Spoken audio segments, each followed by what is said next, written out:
everyone, I am Alexa Donne, and today we are talking all about writing with voice. But I'm going to start you off with a huge caveat, which is, while voice is potentially the number one most important thing that could hook an agent or an editor or a reader, it's also one of the hardest things to talk about because you can't really teach voice. You kind of either have it or you don't. You write with voice or you don't. And I'm going to talk a little bit about kind of what that means, then the pros and cons, and then I'll talk about teen voice. Teen voice is learnable, yay! So if you're here for YA, that is kind of an area that we can talk about with some concrete, actual tips and tricks for getting better at it. And then lastly, I will talk a little bit about individual character voice, which again is something actually practical that I can give you some tips on, and that is essentially making your characters sound distinct from each other. But first, let's talk esoterically about voice in writing. So as I mentioned, voice can be huge in hooking any reader, and that includes agents, editors, and people who buy your book. Voice can be the thing that creates super fans and develops writers and kind of gives them that boost. But not every famous or popular or just published writer has tons of voice. That's the good thing. You don't necessarily have to be a super voicey writer to succeed, but the thing about writing with voice and being a voicey writer is that it can give you something unique that is very you and kind of contributes to your author brand. Voice can really cut both ways though, because some people are going to love your voice and other people might hate it. There's voicey writing that I can't connect to at all that I really dislike but is super popular. I have a pretty voicey writing style and there are people who just can't connect to it. I had agent rejections that said they just couldn't connect to the voice. That's common. It's the pros and cons of having a voicey writing style. It can also limit you genre-wise, like your voice only suits certain genres and doesn't work in other areas. Pros and cons of voice. And the thing is, as I said, you can't teach voice. That's the hard thing. If you're a basic writer who doesn't really have a distinct voice, I can't really tell you how to fix that other than to say, I do think if you read a lot of voicey things, you can kind of mimic voice. I think you can pick up style from other writers, but then it begs the question, is that your voice or are you a good mimic? So there's a lot kind of going on there, but I'll say if you're just a very basic writer, you just write clean, interesting prose and a good story, you can make a very good career off of that, and there is nothing actually wrong with not being a super voicey writer. It can actually have a very good payoff because you essentially become more broadly appealing to a lot of readers. But the flip side, of course, of that is that writers who just have a very basic writing style and no voice, your work can fall really flat in the query trenches, on submission, and out in the broader world if you do get published.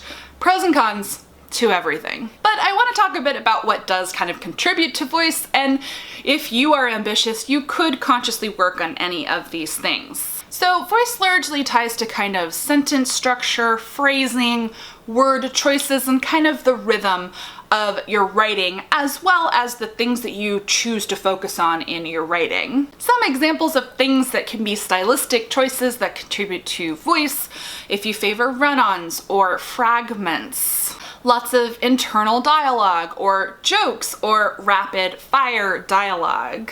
If you couldn't tell, those are all things I do, for better or worse, whether you like them or not.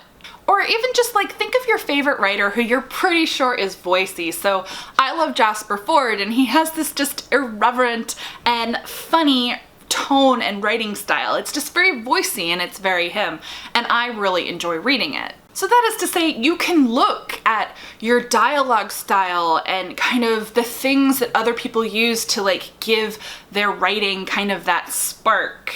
It doesn't necessarily mean, hey, start writing run-ons or fragments or adding a ton of internal dialogue or trying to be funny if you're not funny, but kind of examining your writing, like, does your writing feel too basic because your sentences are boring and not varied? How can you kind of change up the actual prose so that it feels a bit more distinct? That's probably the closest you're going to come to working on your voice, other than, as I mentioned, reading a lot of other people's stuff and picking up bits and pieces and possibly either becoming good mimic or kind of, I don't know, you're like absorbing other voice and you just vomit out your own voice style.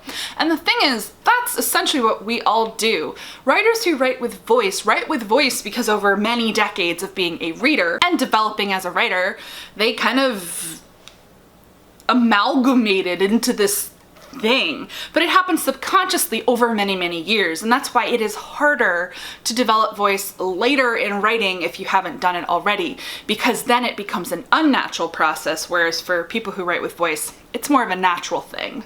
Voice can also change and be kind of anchored to different genres, as I mentioned, the pros and cons of writing with a ton of voice. There's kind of adult commercial voice, which is going to feel very different from YA voice, which feels very different from middle grade voice. So you can have writing that has a certain voice, but it's wrong for the genre you're writing. So you can also learn the voice of certain genres. Which brings me to teen voice, the first section where I can actually give you concrete advice.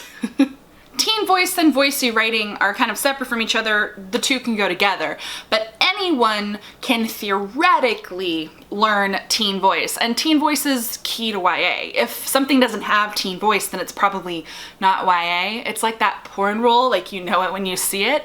You know voice when you see it, and you know teen voice when you see it. You know that something's YA when you see it. And so the first tip here is just to read tons and tons and tons of YA. Professionally published YA that pass through the gauntlet, especially books that you know are popular with teenagers. Read them, and you'll start to get a sense of what makes them feel teen voicey. I'll tell you, a lot of it is emotional immediacy, which is another thing to consider. How can you get across emotional immediacy through either internal thoughts or kind of the way that the character sees the world, the way that they interact with others? Those are all things that contribute to a teen voice. Focus in on conflicts, personal conflicts and reactions, always thinking about the emotions and the immediacy and just thinking back to what it felt like to be a teenager. This is easier for some of us than others, but that's really what it is. It's not necessarily being a teenager. I'm not a teenager, I'm in my 30s, but I vividly recall those like deep-seated feelings of just awkwardness and just being uncomfortable in your own skin, and kind of like the flush you would feel when the person you liked was there and you said the wrong thing. So the ability to kind of tap into that, kind of empathize with that past self and current teen experiences, and then funneling that through your word choice, your dialogue, your reactions, internal things, and the way that your characters observe things, which is why first person is so popular in YA, by the way. Makes it easier to write a YA voice. These are all things you can do to develop teen voice. But I will caution you not to rely too heavily on slang, because slang can really date your book and it's always changing, and there's nothing sadder than a grown-up trying to replicate current teen slang.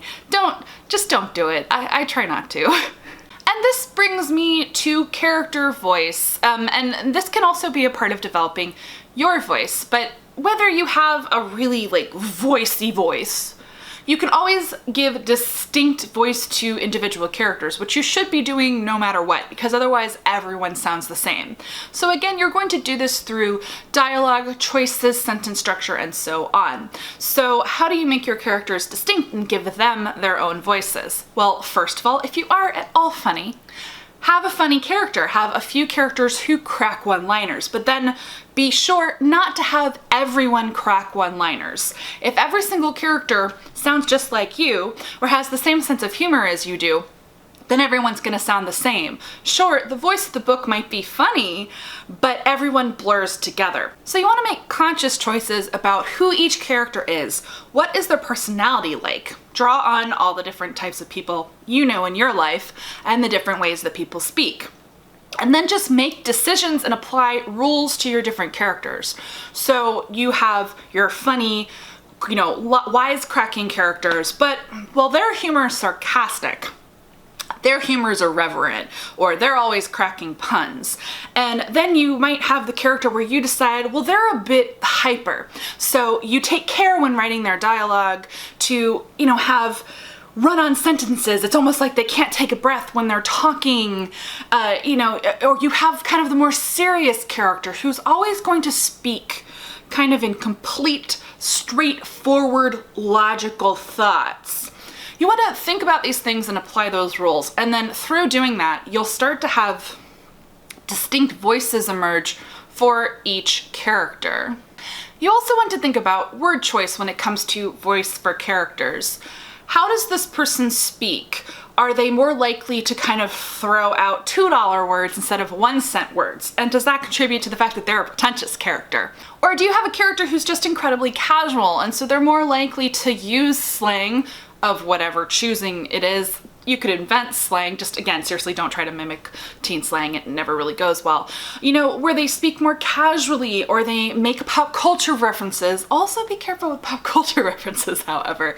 But you know what I mean. You want to think about the specificity of how each person talks and communicates to develop their voice. And then just think about sentence style and syntax. As I mentioned, you can play with sentence structure and the length of sentences to kind of communicate character traits and have people stand apart from each other. So one character would speak in longer sentences and run-ons and lots of commas, and the other would have short, staccato, straightforward talking. So those are just some concrete examples of how you can write character-specific and defining voice. So yeah, I know this was kind of like a mixed bag of writing with voice, but when I thought about this topic, I was like, this is really hard to talk about because generally, voicey writing is hard to define and certainly hard to teach. And then within that, you know, well, there's teen voice, which is a thing and is kind of learnable, and then there's character voice. So I threw them all together in a mixed bag. But really, it's nice to have the two that are more concrete and kind of learnable and things that I can explain so that you don't freak out too much that I have told you that you can't really teach or learn writing voice. But I do think by kind of leaning heavily to the things that are developable, that you are able to develop, such as teen voice or genre-specific voice, urban fantasy has its own voice, hard sci-fi has its own voice, that you can, or you know, teen voice, that you can do something concrete to push your writing forward, to make aspects of it distinct, even if you're not the splashiest, voiciest, funny writer. It really does take all types of writing styles and voices to be published. And as I mentioned, some people hate voicey writing or hate your voicey writing, so you can never really win. But hopefully I've given you some concrete ideas on how to develop specific aspects of voice. And really, my advice always is to just read a ton. If you read a ton, you do pick up stuff by osmosis, either kind of the intentional stuff like teen voice, or you know what, you could develop a strong writing voice late in life, or just be a good mimic. Being a good mimic isn't the worst thing in the world. So kind of go with what works for you. Let me know down below in the comments any questions you have about voice, because this is a nebulous and weird topic. Give this video a thumbs up if you liked it, and I'll try to talk more about craft things that are really confusing and complex. If you're not already subscribed to the channel, I post new videos 2 to 3 times a week all about writing and craft and the YA industry and all of that jazz. As always, guys, thank you so much for watching, and happy writing!